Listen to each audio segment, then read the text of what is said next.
Penampakan hiu purba, tanda Selat Muria muncul. Pakar, 21 daerah Demak, Semarang ambles 1-10 cm. Heboh Selat Muria muncul dan rendam kawasan Demak, Semarang dan sekitarnya menjadi perhatian pakar dan peneliti. Sebab banjir kian meluas hingga berendam 13 kecamatan atau 90 desa. Akibatnya sekitar 25.000 warga pun terpaksa mengungsi.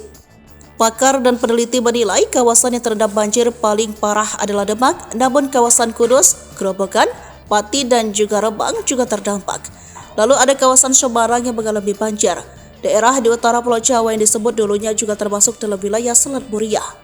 Pakar geologi ITB Heri Andreas menilai, secara teori kemunculan Selat Muria bisa saja terjadi, penyebabnya penurunan muka tanah.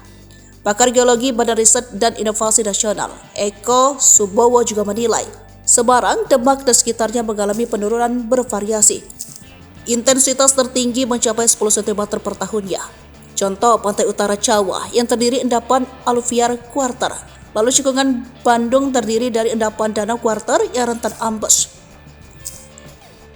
Laju amblesan juga cukup tinggi. Tanda lain secara mitos dan fakta tentang penghuni gaib Selat Muria dan Gunung Muria serta fosil purba dan penghuni khas Selat Muria.